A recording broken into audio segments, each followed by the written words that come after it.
YouTube, how we doing? Today we're going into another Lemon Pepper Sunday. If you guys are new to this is basically where we just sit down, kind of have a discussion on a topic around the NFL. And, yeah, just pretty much discuss it. You know, it's more or less a conversation. I want to hear from you guys in the comment section below. If you are new, please be sure to leave a like and subscribe. It really does help me out a ton.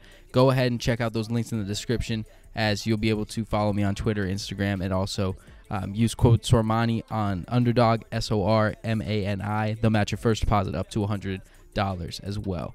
But, yeah, Lemon Pepper Sunday this week. It's a little interesting because I've been thinking all day about it. I'm like, man, what do I want the topic to be for this? And I think for me, I want to talk about reality versus Madden. And I know it's kind of a weird topic, but I think that what I see a lot of people do in today's day and age, especially on this social media age, is I see a lot of people use arguments for things as if they're playing Madden, right? You know, oh, this contract is too much for this player. Oh, that player is severely underpaid. Why would you need that backup? Why would you pay that much money to a backup quarterback, to a fifth-string receiver? Why would you, and I understand in Madden how it works, right? And that's why I like to bring this up. Because in Madden, you won't need your backup quarterback much, unless your quarterback happens to get hurt, which doesn't happen too often. You won't really need him. So why wouldn't you just get the worst backup there for the league minimum and, be done with it? Because there's a lot more that goes into it in the NFL. First of all, veteran presence, right? When you can sign a veteran that has been around the league for a while, like let's use Tyrod Taylor. Tyrod Taylor's a free agent right now. If you can sign a Tyrod Taylor for $4 or $5 million to be your backup quarterback, let's take the Giants, for example. Not only is he there if that quarterback does go down and he can win you some games, but he's going to put onto that quarterback as well as the team all those years of knowledge and help. He'll basically be another coach, which is invaluable to players because a player coach is huge. You think about it, offensive tackles, if you don't have 3 of them in this league, you are not going to survive. Why? Because that position is rough. They're getting hit constantly. There's going to be plays that they need to take off. There's going to be games that they need to take off. And that's where that backup comes in handy, where you're like, okay, I got a very solid backup. We'll be able to survive this game with them. Trying to think of other positions like that, running back. Even the Dalvin Cooks need their Alexander Massins of the world. We've seen Zeke and Tony Pollard for years. Saquon Barkley with Devontae Booker last year, and Wayne Gallman the year before. Jonathan Taylor, Nyheim Hines right behind him. Nick Chubb, Kareem Hunt right behind him. Look at the teams that don't really have that, The Dolphins, they ran out there with Myles Gaskin, and that was pretty much it. They had a horrible running game. The Falcons, Cordell Patterson was that dude. But before that, they ran Todd Gurley out there, and it was just, this isn't Madden in real life. Contracts are a little bit bigger. There's a such thing as a market, and Madden doesn't really take that into consideration, You can go on Madden and trade a 70-something overall for a 85 overall, and somehow it'll go through. In real life, things aren't like that. So people look at, the trade, the Russell Wilson trade. Oh, Seahawks got fleeced. Yeah, Madden they would have been fleeced because you got an X factor quarterback. But it helped the teams, both of them, so much because giving up Russell Wilson, who's older, he's 33 years old, and it was time for him to move on. Getting him to Denver and getting back a young quarterback to probably be your backup, a star tight end, top 7 in the league, and a solid veteran defensive end, defensive tackles, defensive lineman, we'll say. And then there was 3 or 4 picks or something like that. That's a really good deal for both teams. I kind of like it more for the Seahawks because what they're talking about now is they're going to go ahead and turn those picks around and get Deshaun Watson. So you're telling me they got all of that plus upgraded at their quarterback position? I mean, and got younger. That's a great trade. And the reason why is because GMs aren't thinking like Madden players are.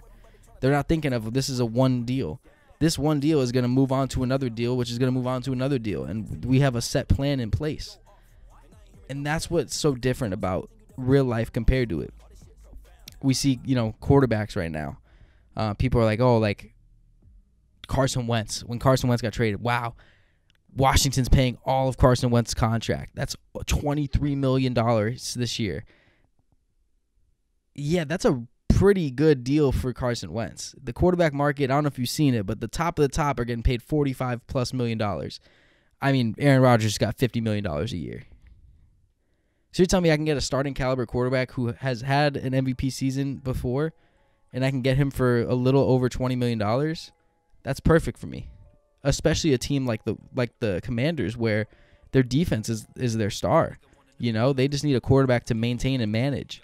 And I think we've seen that a lot with Vegas quarterback Derek Carr. Derek Carr had an MVP caliber season, got hurt, and didn't look the same. And now he's really looking like a pretty solid quarterback nowadays.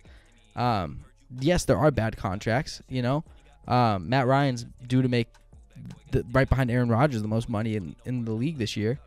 Khalil Mack is making a lot of money for the next 3 years, and it's tough. You know, the market's not always nice. You know, the Giants paid Nate Solder a bag because of what the market was for tackles, and he was the best tackle, and he didn't pan out. You know, sometimes you win, sometimes you lose. But I think with the social age that we're in, I think the downside of it is, as much as we can get information faster and follow the right people and hear rumors and such, and it's so much more interactive, the interaction is not always positive, and it's not always intellectual, I want to say. It's a lot of people just saying, your opinion's wrong because it's not my opinion. And I deal with this pretty much daily. It's okay for everybody to have their opinions, and that's what this is a conversation. I want to hear your opinion, if you differ from mine or if you support mine. But I think what we have to do as a community, a football community, is look at this as look at them as people, not players. You know, Carson Wentz is a good quarterback. He's better than 99.9999999% in the world. Why? Because he's one of the 32 starting in the NFL. Simple as that. Go get your bag, Carson. Go get your bag, Jared Goff. Zeke, go get your bag. Dak, go get your bag.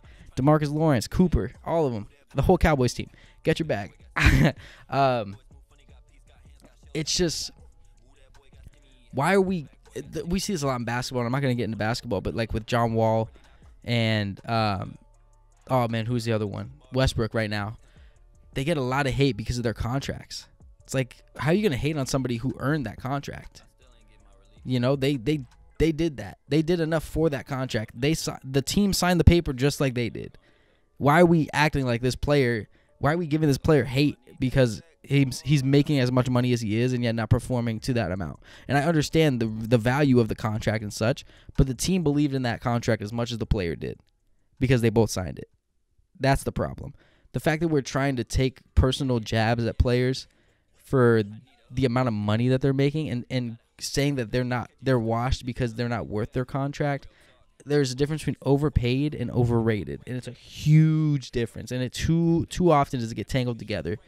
And you can say, if you want to say Carson Wentz is overrated, you know, by all means say that. That's your opinion. If you want to say he's overpaid, I get that, because last year did he prove that he's worth that contract? Debatable. You know, he's got a 4 touchdown to interception ratio. Other than the Jacksonville game, you know, you'd be hard-pressed to find a game that he definitely cost them, especially with, you know, other than Michael Pittman not really having any weapons, Jack Doyle, Ali Cox, Ashton Doolin, you know. So, yeah, it's difficult to say. Especially in football, it's so situational, it's so team-based. It's hard to say, but, you know, when we look at players' values, when we look at trades and salaries and stuff, don't ever speak in absolutes. That's just it's the least respectable thing you can do. This is going to happen. The team will never do this. The Giants are going to trade Saquon. They will never trade Saquon. It might happen, it might not. Who knows?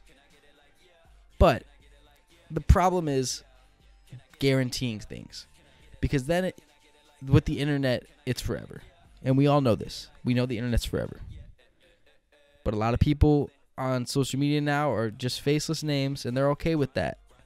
They're okay with saying, I'll never forget this. The amount of comments, if you go back to my Dolphins 7-round mock draft, where I had Tua Tagovailoa, being drafted at 3 overall to the Dolphins, so many of my top comments were the Dolphins are not taking Tua. We're never taking Tua. We're not taking Tua.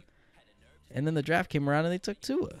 That's weird. It's almost like it was possible the whole time. And that's what I was telling people.